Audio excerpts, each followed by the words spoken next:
Welcome to the Cowboy Entrepreneur Show, created and hosted by Scott Knudsen, to explore the crossroads of horses and business.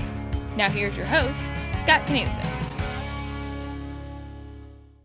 Hi, and welcome to the Cowboy Entrepreneur Show. I'm your host, Scott Knudsen. Whether you're listening to us on the radio, on NBC, our affiliate out in California, KCAA, or watching our podcast on one of our many platforms, we appreciate you. And please don't forget to subscribe to our YouTube channel, Cowboy Entrepreneur. Today we have a very fun show for you. He was a referral, and I'm so glad he was, and we're going to tell that story here shortly.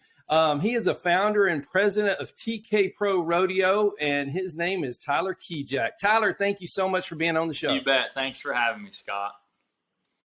Man, I was in Las Vegas at the national finals, and Dr. Anderson was talking to me, and he was like, "Man, I got the perfect guy for your show." He's a hard worker, and he's coming up in the industry, and we talked about you, and so that's high praise coming from Dr. Anderson. Yeah, no, that means a lot. He's been instrumental to really, he's been a part of the whole rodeo company from the birth. So, wow. Good feed. Yeah, Total Feeds is great, man. That's what we feed as well. And so let's talk about you. Let's let the audience know you, the ones that don't. Let's talk. So where did you grow up? So I grew up in Michigan, Union City, Michigan. It's the southwest part of Michigan. And anybody from Michigan, they use their hand as a map to say where they're from. So I'm right in the lower palm. But I was until, I graduated high school. So I spent a lot of time up there. It's cold. Wow, man. That's awesome, man. Well, so did you know in Michigan growing up, you wanted to be in the rodeo industry or be your own entrepreneur boss? Well, I knew I didn't want a real job. I knew Yeah, awesome. I rodeoed, and I grew up on a small farm there, a 100-acre farm, and we put up commercial square bales of hay. And so I knew some things for certain. I knew I didn't want to touch another square bale of hay for the rest of my life, and I knew I didn't want a real job. And so rodeoing was what I thought I was going to, pursue full-time as a contestant. And, I received a full ride rodeo scholarship to go to college. And so college took me to Wyoming, Powell, Wyoming, Northwest College. And when I got there, I realized I didn't like school near as much as rodeo. So rodeo was still the constant for me. And I decided I wanted to rodeo full time. And so growing up in Michigan, the IPRA, all of my heroes were IPRA cowboys. And so I bought my rookie card, and I made the IFR my first year, and getting the bull riding, I always was a team roper as well, but bull riding was always my better event, and that's kind of what I went with. And while rodeoing, I wound up in Oklahoma. I just loved it in Oklahoma. That's awesome, man. Well, explain what IPRA is, maybe to someone that's listening that doesn't know what that means. They want to start following. So the IPRA is a sanctioning body. They're based out of Oklahoma City, but their rodeos are, all over the country, including Canada. But it stands for International Professional Rodeo Association. And the World Finals, their NFR, their Super Bowl is in Guthrie, Oklahoma at the Lazy E. And it's the third week of January, second or third week. January. Don't quote me on that, but it's coming up. Yeah, no, coming up. And like I said, I grew up, I cut my teeth, watching the IRA Cowboys and the Michigan, Indiana, Ohio area. That's what led me to buying my IPRA permit. That's awesome, man. That's awesome. I know you made the finals, I believe, 3 times. Isn't that correct? Yep. I got to go 3 times, and then I always held a secondary card where I won Rookie of the Year. I really enjoyed it, I got my feet wet in the PBR. I got to go to the Velocity Finals, the only, and I kind of got wrecked out. And that was right there, at kind of the turning point when I decided that I really had always had an interest in the rodeos, like behind the scenes. I always caught myself, the stock contractors growing up, I had to drive them nuts because I always wanted to know like why they did and the production and organization of it. I always had a hunger for learning more about it. That's awesome, man. That's cool that you were able to participate in the sport, but at the same time, start creating your future and your business model. Well, I think it gives And a unique perspective. I mean, to be a quality stock contractor, it's about selling tickets and entertaining fans, but it's also about pleasing the contestants, and it's hard to please if you don't know what they want. right. Absolutely, man. And those guys follow you. They see you're the stock contractor, bro. They'll go winner, Right. Because they know it's going to be great stock. It's going to be a great event, and they have a chance for more money. Right. So I love that. We'll talk more about that, how that goes. And I know your social media is TK Pro Rodeo on Facebook. What about your website? Yeah, tkprorodeo.com. And it's got our partners and stuff on there, and it's got our schedule. We haven't released this year's schedule just yet, but I'm excited for 2023. It's like I know what's in store. I've got a lot of for sure stuff back, and I'm so excited to release it to the public. That's awesome, man. I love the pictures. I spent a lot of time on there, knowing about the magazine, Performance Horse Magazine, and the show. And just, I love how you take people behind the scenes to what a stock contractor does, and knowing the animals and the care for the animals. Sure. And I appreciate that as a Western guy. It's important to get those stories out there and those pictures out there for sure. So, no, it's all. I like showing that. I mean, it seems like on TV, the Cowboy Channel's been instrumental in letting people on the recliner go to San Antonio, go to Houston, Cheyenne, Big Rodeo, that are iconic. But still, yet it seems like the missing link is like whenever I'm watching it, I'm like, I want to see what the Volds Ranch is like. Like, I want to see what they decided to keep back for their mares and why they're picking this stud, and that's stuff that interests me. And so I just think to myself, there's got to be more people that want to see that stuff. Absolutely. And what's going on in Jay, Oklahoma? Right. Where you're based out of now. So how did you pick Jay, Oklahoma? So, my wife, she grew up in Jay, Oklahoma. That's not where we met. I guess to rewind a smidge there, while rodeoing, I had the family farm in Michigan still. And, my family, my grandparents on my dad's side passed away. I never even got to meet them. And so my dad kind of raised me on his own at that place. My mom and dad weren't together, and worked a lot. But I always had the family farm too. I always thought I'd fall back on that. I could go and rodeo, and then if I don't make it, I fall back on the family farm, and I guess buck them square bills that I said I'd never touch. And in the midst of rodeoing, I believe I was probably 19 or 20, somewhere in there. Things got tight at the farm, and my dad lost the ranch to the bank. They foreclosed on it. Mm. I had I was virtually homeless, but when you're rodeoing, you're living in a van anyhow. So I took everything that I had, and I just mingled around Oklahoma, and I just entered rodeo after rodeo after rodeo until I come across a little piece of property in Slick, Oklahoma. And I said, man, that would be the perfect spot if that guy would lease it to me. It had a trailer house on it that you could see the concrete slab through the holes in the floor. But it had a little shack of a horse barn, and it had a rough shell of a pole barn. And I thought, man, I could like train some horses here, something, make some ends meet, and lay some roots down. And that's what I did. So I'm not a carpenter by any means. My dad joked and said the only thing that I knew how to do was swing a rope and ride bulls, because I was completely over my head on the carpentry work of a single wide trailer house. But that's where we started. So. Man, I love that. I appreciate you saying that and bringing that up. I had it in my notes. I'm glad you brought that up, because, when you're in that situation, you're living in a van and you're trying to rodeo and just find your way. How do you have the foresight to know, I'm going to do this and I'm going to be successful, I'm going to start my own business? Because there's so many people right now listening to us or watching us that are where you were, and they want to get that shot. How did you change your mentality? I this is something I think back on all the time, and I'm not a man of the cloth or a preacher, but I believe in God, and I think that everything happens for a reason. Yeah. And I remember it was so hard, like, thinking about not having a backup plan, and like, what happens if I run out of money? What happens if, like, I have nowhere to go? And I feel like, the saying, everything happens for a reason. that's what like kick started to like, I have no backup plan. And yeah. Advantage to a lot of entrepreneurs or people who, they have a good idea, but they're scared, maybe I won't make it, maybe it won't. I feel like if you have your eggs in too many baskets, you're never putting full force into anything, and I could be wrong, but for me, when I didn't have a backup plan, there was only one path, and that was, in my eyes, was to succeed. Because if I didn't, I was going to be sleeping on the gas station bench somewhere, Right. So, I love that, man. I love that. Just knowing you had to make it, yeah, and you did it.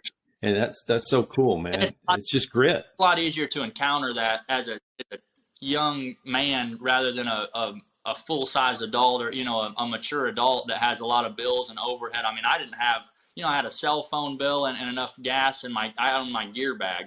You know what I mean? I didn't, I didn't have a wife and kid counting on me or anything like that, or a big house payment, so I guess I lucked out there. Well, I mean, it would have been easy to go the other way, not having that too, I mean, you could have very easily said, hey, I don't have any bills anyway, I'm just going to go play. Sure. Well, you did. That's right. That's really cool. So do you remember your first rodeo, whether it was roping or bull riding? Do you remember like pulling up to the first one, seeing the lights? Oh man. I mean, as a little kid, I entered all the Little Britches rodeos, but my first IPRA rodeo as a permit holder, I remember it was East Lansing, Michigan. It's like 5-6 time indoor rodeo of the year or something. And I'd show up, I was just a pup, and I drew, his name, it was Kung Fu Panda was his name. And he was the reigning bucking bull of the year. And yeah, you started out right on top, didn't you? I just remember like that first time, and it's a sold out crowd and the lights and the whole 9 yards. And the announcer doesn't pronounce your name right, like just all this stuff. And it's like, you've rode bulls your whole life, but you get to the first big one or whatever. And it's like, kind of a shell shock. I didn't ride him, if anybody was wondering, but you got on, man. What a way to start, under the lights. That's cool, man. So you were in Little Britches as well. Yep. So I wound up, I had a bunch of state titles and stuff. I win the bull riding every year I was in it, the goat tying, the breakaway roping, the team roping, the all around. I had a lot of Little Britches rodeos, and I mean, that's what learned me how to win and compete, Yeah, they do such a great job with their leadership classes and everything else they do on top of rodeo, Good organization. It really is. It really is. So let's talk goat roping. So you said you started goat roping. I started goat roping. Just would you mind explaining what that's like? What that's about? So goat roping is basically, it's like team roping scaled down. So you have two guys afoot with kid ropes, and there's a goat and a chute. The one guy nods, the gate opens, and afoot the guy heads the goat, ropes the neck of the goat, and turns him. And then another guy on foot comes in swinging and ropes the back feet, just like a team rope and run. And it's really neat. You do it in a little scaled down small arena, and everybody wants to compete and play in it. It's a lot of fun. A lot of fun. So much fun. Yeah. And it's really cool, because it does help with the mechanics and getting, better and stronger. It's just a lot of fun. It's such a social deal too. Oh yeah, for sure. For sure. And you don't $1,000 trailer and $20,000 horse to do it, No, man, just a rope and a little try. I love it. I love it. So do you put any goat ropings into your rodeos when you're going to produce? No, that's something that we worked ourselves out of, but I'll never forget. That's really how the rodeo company started. Our real first productions were goat ropings, and the goat ropings transitioned into team ropings. And then I thought, well, gosh, if we're doing this, let's just go ahead and find some bulls and horses and have a full-on rodeo company. And so TK Pro Rodeo was born in Slick, Oklahoma, right after a goat roping. I see. I love that, man. I love that. And I think I read somewhere you put on your first rodeo in your living room. Yeah. Is that right? I mean, I had all the toy rodeo bulls and horses and gates and panels. I mean, I probably put on 100 rodeos a year as a toddler. So that's awesome, man. That's really cool. That's really cool. We're going to take a quick break, and when we come back, I want to talk a little bit about how you started your business, the entrepreneurial side. Did you put a business plan together, and how did you go get those first horses and bulls and the first big truck? Oh, yeah. All the exciting part about putting the puzzle together. So we'll be right back on the Cowboy Entrepreneur Show with Tyler Kijac here in just 1 minute. Scott will be right back with more. Hi, I'm Scott Knutson, host of the Cowboy Entrepreneur Show, heard on KCAA Fridays, 3 p.m. Pacific. I'd like to talk to you about something I'm very passionate about. Those that know me know I love my coffee. In the morning, afternoon, and even late in the evening, I enjoy a good cup of coffee almost any time of the day. Now, my team at the Cowboy Entrepreneur Show has been working for several months on creating and introducing our own brand of coffee. We wanted to make sure that we got it just right. We don't want to put our name on anything unless we're 100% certain that it's the best product available, and we've finally done it. We have created a wonderful line of coffees, 13 fantastic flavors offered in whole bean, ground, and K-Cups, any way you like to brew your coffee. Now, each of our coffees carries our brand, the very same brand that we put on our horses, our trailers, and our chaps. So you know that this is a quality product. And we only use 100% Arabica beans, the very best beans available. Just listen to some of these wonderful blends and flavors. Jamaican Me Crazy, Honduran San Marcos, Chocolate Cherry Amaretto, Breakfast Blend, and my very favorite, Haley's Blend. A coffee so good, we named it after my daughter. You can order these coffees today by going online to javacowboy.com. That's javacowboy.com. And if you order today, you can get an extra 10% off your final purchase just by entering the promo code COWBOY on checkout. Remember, that's promo code COWBOY for an extra 10% off. Just go to javacowboy.com to order your coffee today. Hello, I'm Scott Knutson, host of the Cowboy Entrepreneur Show. I want to tell you about a product I've tried and I love, and I feel the Cowboy Entrepreneur audience will as well. It's Rebellious Infusions. Rebellious Infusions, they're little packets of flavor. And you know, it gets hot in South Texas, over 100 degrees every day. And I like my water, but it's water. So I use these infusions, put them in my water. It makes it cold. It's great flavor, 0 sugar, 0 calories. It's pure energy infusions. Rebellious Infusions. Go to drinkrebellious.com or on all social media platforms. Drink Rebellious.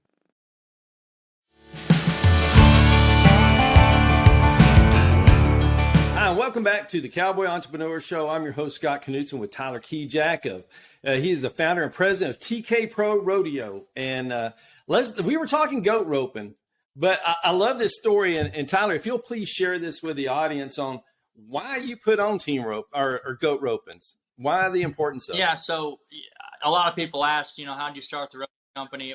Why'd you start the goat ropings? Well, the truth was when I moved to Slick, Oklahoma, I was broke. I didn't have any furniture. I told you, I could see the concrete slab below the trailer house. And I did have these 2 saddle horses that I was trying to sell. And I wasn't having good luck selling them. I was posting them online and I couldn't get people to come and buy them. They were rope horses. And I thought, how can I sell these horses? That was kind of my business plan to, pay the bills. I was going to sell some horses and I couldn't get them sold. And I thought, they're too good looking and pretty looking not to sell. I just need to get them in front of the right people. But I didn't know how.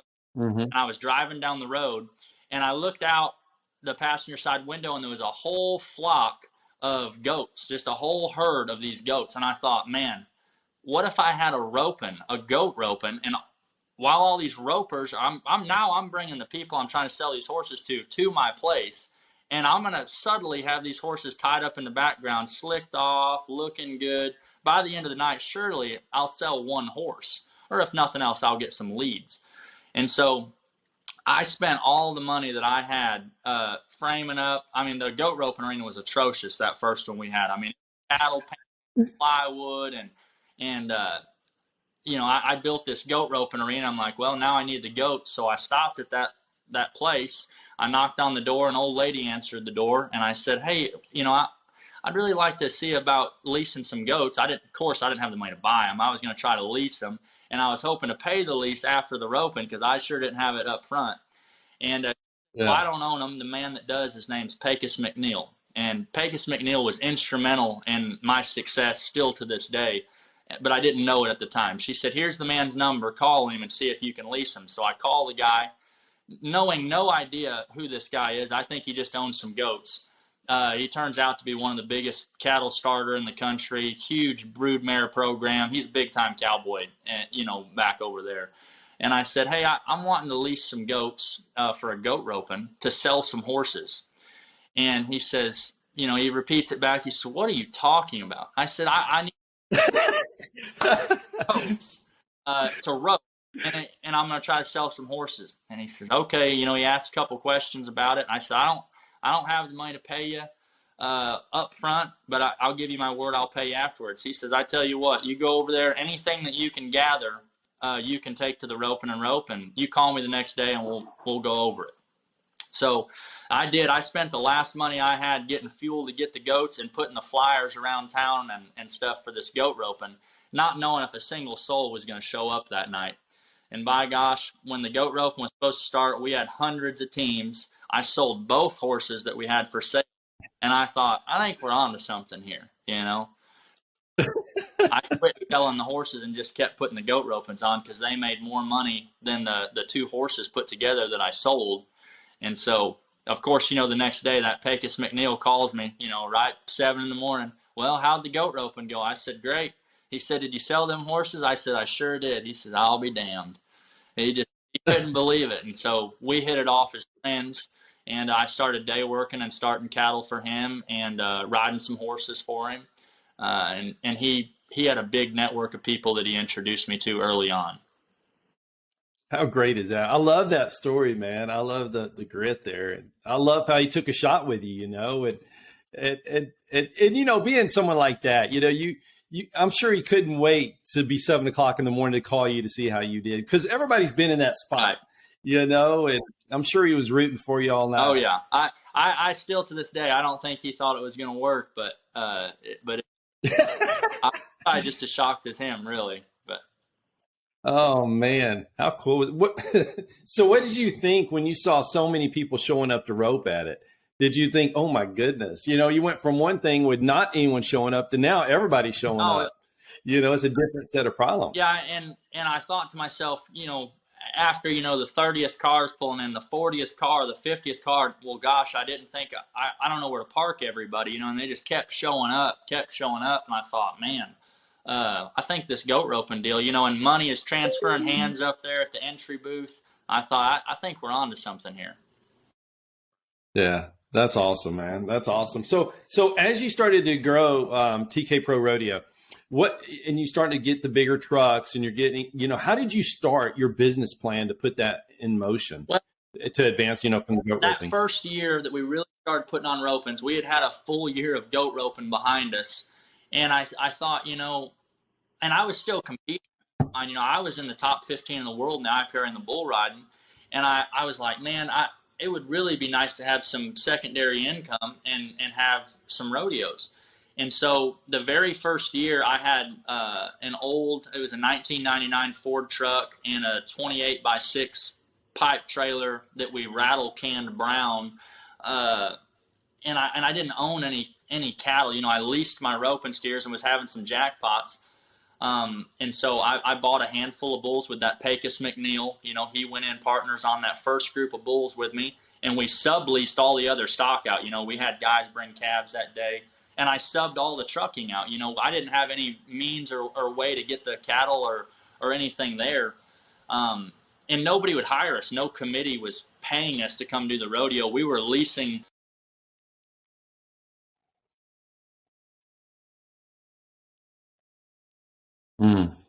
Wow. So, that's we started with no trucks, no semis, no big trailers, so it didn't start TK professional like, it started, let's just get the rodeos that we can and go from there. But, the first semi that I bought was a guy named Matt McGee in Waycross, Georgia. And I bought a 40-foot pipe trailer that went with it, and I thought, man, I'm big timing now, Yeah, man. I remember that first purchase, and of course we had a line of credit on it, and I just remember how proud I was of that dang semi. And looking back, it was just kind cobbed up semi that we were pulling a pipe trailer with, But man, it's your first one. That's big, And so when you put the puzzle together, did you say, I need to go get one big truck, one small trailer? How did you, or was it, hey, we need this to go to the rodeo. Let's go get this. Was it more of a plan, or was it more whenever the opportunity arose? So, something that to this day in my business plan, I think that I'm doing that nobody else in my sector, meaning like the 4-state area putting on IPRA rodeos, we're selling what I call the sizzle. I consider myself more of a showman than just a stock contractor. There's a lot of guys that I feel like, they put on the rodeo and their only concern is the contestants. They don't care about the flair and the pizzazz. But to me, like, just because they're not PRCA rodeos, professional rodeo cowboys rodeos, doesn't mean that they should be treated amateurly. We can put a professional rodeo on, whether it's an open rodeo or a sanctioned rodeo or wherever it is. And so, yeah, there was always a plan in place. It was really more about the more stock that we start owning, the bigger trucks and the bigger trailers we're needing. So I kind of kept that in balance, where today we own everything. We own the horses, the bulls, the steers, and the calves. And the reason is when we were subleasing them, we couldn't control the quality. We were really Right. Whoever we're leasing them from's mercy. If the calves showed up and they're a little sick or they're a little too small or big, we couldn't control it. Right. Well, I like how you control it now. That's everything, because you can't sell something. It's hard to sell something With if you don't know what you're selling. Yeah, it really is. It really is. And I love what you said about selling the sizzle too, because I think it's important for our industry to get new viewers in and get people wanting to watch, because you never know where that new person is going to take hold and want to be the next Tyler Kijac, And I think with that sizzle, we're going to get other people watching our sport and learning about our heritage. Sure. But it's a fine line, you got to keep that tradition. Oh yeah. But you got to bring them in. So how do you do that? That's a tough deal. I feel like you could answer it 5 or 6 ways differently, and they're all probably right.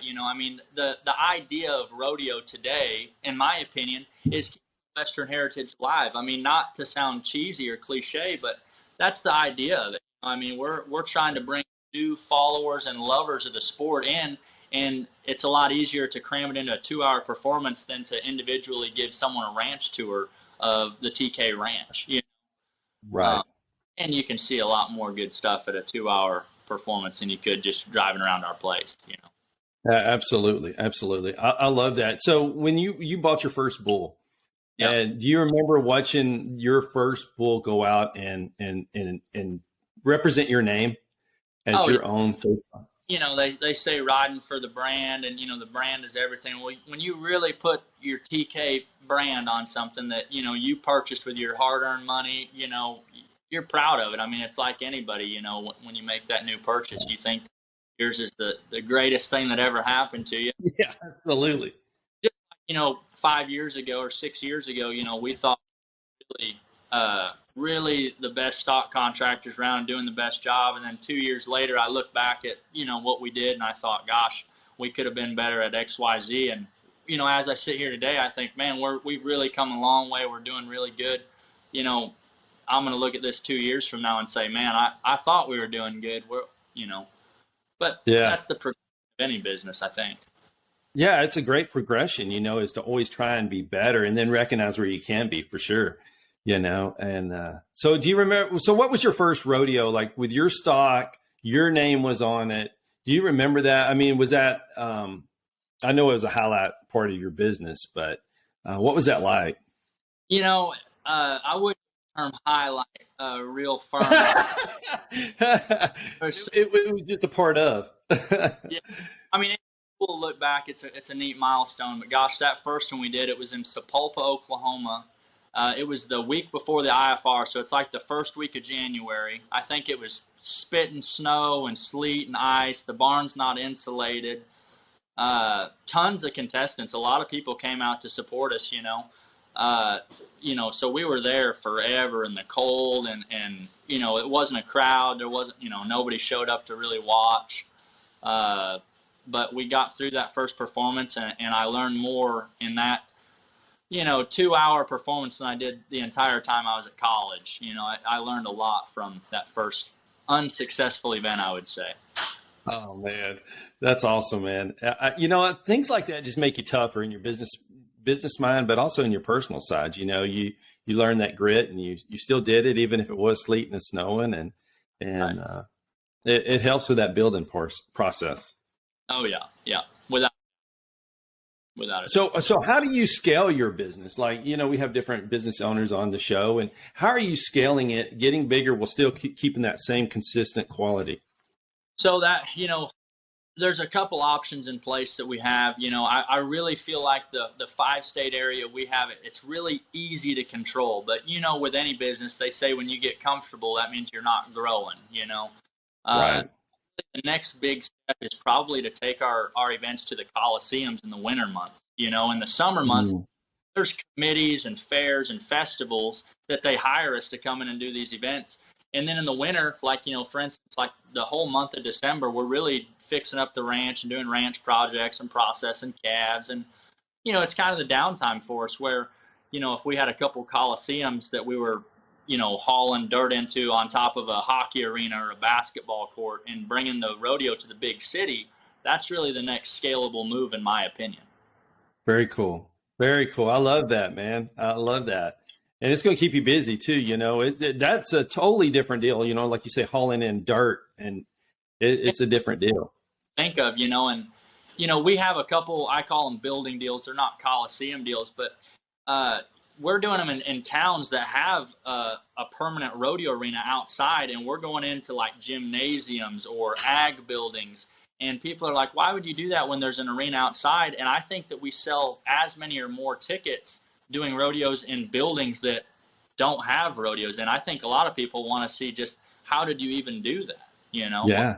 What made you want to bring dirt and stuff into a climate controlled heated building and do this event in the winter? But we found a lot of, there's not as much to compete with. There's not as many events going on in the winter. And so a lot of people come. That's awesome, man. I love that, because why would they do something else outside when it's that cold? When you control the heat and the environment, you just take in the dirt and the panels, and that's right. Then you get to put on the show. I love that, man. Well, when we come back from break, golly, this show is just flying by. I want to talk a little bit more about, changes in rodeo. What do you foresee, and up and coming contestants, and also talk a little bit about the Ultimate Cowboy and some of your other stuff you're working on. Yeah. So, yeah, man, I'm enjoying this so much. And we'll be right back on the Cowboy Entrepreneur Show with Tyler Kijac. Thank you for listening to the Cowboy Entrepreneur Show. Scott will be right back with more. For more information on Scott Knudsen, the Cowboy Entrepreneur, visit us online at cowboyentrepreneur.com. Hi, I'm Scott Knudsen, host of the Cowboy Entrepreneur Show, heard on KCAA Fridays, 3 p.m. Pacific. I'd like to talk to you about something I'm very passionate about. Those that know me know I love my coffee. In the morning, afternoon, and even late in the evening, I enjoy a good cup of coffee almost any time of the day. Now, my team at the Cowboy Entrepreneur Show has been working for several months on creating and introducing our own brand of coffee. We wanted to make sure that we got it just right. We don't want to put our name on anything unless we're 100% certain that it's the best product available, and we've finally done it. We have created a wonderful line of coffees, 13 fantastic flavors offered in whole bean, ground, and K-Cups. Any way you like to brew your coffee. Now, each of our coffees carries our brand, the very same brand that we put on our horses, our trailers, and our chaps. So you know that this is a quality product. And we only use 100% Arabica beans, the very best beans available. Just listen to some of these wonderful blends and flavors. Jamaican Me Crazy, Honduran San Marcos, Chocolate Cherry Amaretto, Breakfast Blend, and my very favorite, Haley's Blend. A coffee so good, we named it after my daughter. You can order these coffees today by going online to javacowboy.com. That's javacowboy.com. And if you order today, you can get an extra 10% off your final purchase just by entering the promo code COWBOY on checkout. Remember, that's promo code COWBOY for an extra 10% off. Just go to javacowboy.com to order your coffee today. Hello, I'm Scott Knutson, host of the Cowboy Entrepreneur Show. I want to tell you about a product I've tried and I love, and I feel the Cowboy Entrepreneur audience will as well. It's Rebellious Infusions. Rebellious Infusions, they're little packets of flavor. And you know, it gets hot in South Texas, over 100 degrees every day. And I like my water, but it's water. So I use these infusions, put them in my water. It makes it cold. It's great flavor, zero sugar, zero calories. It's pure energy infusions. Rebellious Infusions. Go to drinkrebellious.com or on all social media platforms. Drink Rebellious.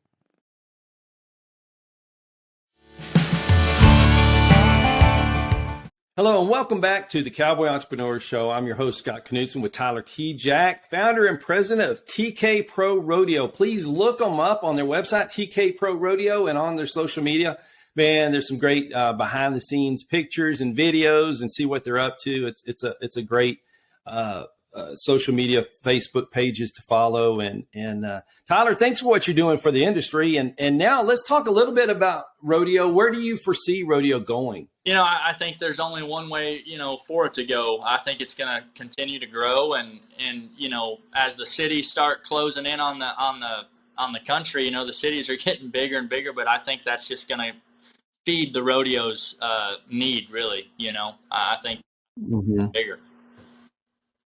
Yeah, I do too. And I see a lot of people that never grew up in dirt, that are now in rodeo or love rodeo, which is exciting. Yeah, I agree. Yeah. So growing up in Michigan, what was that? I mean, you wouldn't think, a lot of people don't see Michigan. There's a lot of rodeos and cowboys, but there is. And I appreciate you saying that. But I think it's across the country, and that's what's exciting. Yeah. No, people don't hear Michigan and think that there's a lot of rodeo there. There's a lot of rodeo there. There's not as much ranching as you'd think, and I think it's because there's, the soil is worth so much there. It's conglomerated up with farmers and stuff like that, and a lot of dairies. Where down here, land doesn't, the grass isn't as good down here. And so the land is a little bit cheaper, and there's big wide open spaces for guys to start calves. And that's kind of where you run into the need for a cowboy. I think that's why it's cowboy country here. Absolutely. Well, let's talk about the Ultimate Cowboy. So with Trace Adkins. So how did they find you, or did you find them? How'd that work out? Well, I had kind of an inside leg. I had a friend that was on the season before me, Cody Brewer, and he was a bull rider, and we went all over Canada together, and he made the IFR most of the years that I was there. And, he competed on the first season, and he told the producers about me. And of course, they reached out, and I got to make my debut on season 2. That's very cool. So you were on a couple of years, and then you became a producer. Is that right? Yeah. So, I was on season 2, and then I was a finalist. I didn't win the show, but I got to be a finalist, and I made good friends with Cash Myers and Buddy the judges and Trace and all the producers. We all really hit it off and found some common ground where we all got along good. And they asked if I would come back for season 3 as a producer, and so I. Okay. Designed the challenges. I helped give interviews, logistics and stuff like that. And, that was really neat, getting to see the behind the scenes of a Hollywood production company, trying to fit our way of life into an hour long episodes, 10 episodes at an hour long. So much goes on behind the scenes to make that stuff happen. And, right. Editing and making stuff fake, but just being able to tell the real story and be able to film them challenges is extremely difficult. What surprised you about that? About putting on the show, maybe behind the scenes part? I think just the amount of planning and production that truly goes into catching someone roping a cow in the pasture and tying it down, and being able to catch that on video without seeing cameras and having to say, you have to rope the cow right here. I mean, there's a lot of stuff planning and stuff that goes into capturing that stuff. Wow. That's so cool, man. Well, do you think, and I'm thinking, it would help, but, we were just talking in the second part of the show about the sizzle for rodeo. and you're seeing it on the TV side, how to make that production stronger. Do you think some of that's going to translate into your production, your rodeo productions? Absolutely. Those guys are so much further ahead than I was at, being able to see the next step and placing a camera there to capture it and stuff like that. And anybody who's in my line of work that would see that stuff and not utilize it, they're dropping the ball, because those guys are so sharp on that. And I feel like that whole way of life, that's why I see rodeo getting bigger too. If everybody could come together, rodeo could be so much more interesting. Absolutely. About the behind the scenes, if you could get a production company like that would follow us around the ranch one time and see really what it's like to raise these horses and bulls. We've been fortunate enough to win Buck and Horse of the Year the last 2 years and Buck and Bull of the Year the last 4, all with different animals. All of the PETA people and the animal rights activists, I just feel like they're misinformed. And if they had a glimpse into our life, that they would walk away from the TK Ranch and go, gosh, that horse lives like a king, don't he? I love that, man. I love that, and I appreciate you saying that, the way we take care of our animals, and I mean, they're family, it's the way we make our living, and you do in your way and I do in my way, but it's everything, to taking care of them. And it's almost like you were saying, the old stock contractors, when you rodeoed, you watched them to see how they put on the rodeo. And now you're watching these production guys for TV and you're seeing how to put the sizzle in your rodeo. That's right. It's neat, the advancement. It's really cool. So let's talk about your other show, Guts and Glory. Yeah. And what is that about? And where can people find that? So that was, I'm sure it's the rerun plan by now maybe, but it was on INSP as well. And it was given one lucky contestant a shot at $1 million at the American Rodeo. You don't have to necessarily be a rodeo fan to have heard about the American. It's the largest one-day payout in the history of the sport. And so that was a really neat show. And the host there was JB Mooney. And so he gave kind of a really gritty feel to it. Was all or nothing. Second place don't pay nothing. First or nothing. Yeah. And he's right. He's absolutely right. Yeah. And and I think that was another show that did a lot for the industry. The American's so important. It's bringing new fans into it because of the money. It's great for the cowboys and cowgirls, but I think the new fans, they see $1 million and the TV and the big dome in Dallas, it creates some excitement. Sure. And I think that it's been good, and I don't think that we're quite there yet, but you look at like Patrick Mahomes, what's that guy getting paid to throw that football, or, what was Kobe Bryant's last signing contract? Like, them guys are making multiple millions. I mean, hundreds of millions of dollars. And so I'm looking forward to the day that the rodeo cowboy is on level playing field there, because they're just as much as everybody else. Absolutely. They're the elite athletes, when you're riding at that level. And it also helps inspire people that are just starting out to want to get to that level, to have that many zeros on the check, So let's talk about some of your partners, some that help you get down the road. I think for me, this is important because what they do for the Western industry and what you do is so valuable. But let's talk about some of your partners. Would you mind kind of going in? I know it started with Dr. Anderson. Right. You're 100% right. I mean, Harry Anderson, he's been with me when I was putting on goat roping, so I'm glad that we're still a part of Team Total Feeds there. Curtis and Sheila Chandler, they've been instrumental. They're partners on a lot of horses and bulls that we have. The Buck and Horse of the Year last year, they were on the ticket there for them. Most of our partners now, they're more like family than it started as a business relationship, but all of them have pretty well developed into family. But those kind of people like that, they only come along, once in a lifetime, and that's really what takes you to the next level, I feel like. But absolutely. Yeah, absolutely. And I think, do you see more and more sponsors and more partners getting into the industry, as far as maybe tire companies and different people that maybe we didn't think about 10 years ago? Well, I feel like there's just such a platform, in a day's age today where everybody has, their phone in their hand and stuff like that. At my rodeos for 2 hours, I have a sold out crowd's attention. They're eating out of our hand. You know what I mean? When we say that we're feeding the course of the year total feeds, number one, it's the truth. And number two, they believe it. You know what I mean? Got their attention. It's a lot better than a radio ad. Nobody turns, the radio on as much as they did before, but, real interactions in person, I feel like is where the marketing should be. And, that and social media, Yeah, absolutely. I'm glad you said that because, when you're telling the crowd this and he's winning the bucking horse of the year, but when they are on Facebook and they look up TK Pro Rodeo and they see you feeding that horse total feeds. That's right. But it's our culture too. I mean, we do what we say and for sure. But it's good to have the video part of it just because it's just more buy-in. Oh, yeah. Well, and we've had a lot of really cool iconic brands. I wore Wrangler before Wrangler, was on our team, but I'm proud to say that Wrangler is a huge partner of ours. Ford trucks. If you guys are going to drive a good truck, go buy a Ford. And I mean that. They're luxury trucks. Yeah, they are. Yeah, they are. Dewey's bale beds, Max Steel.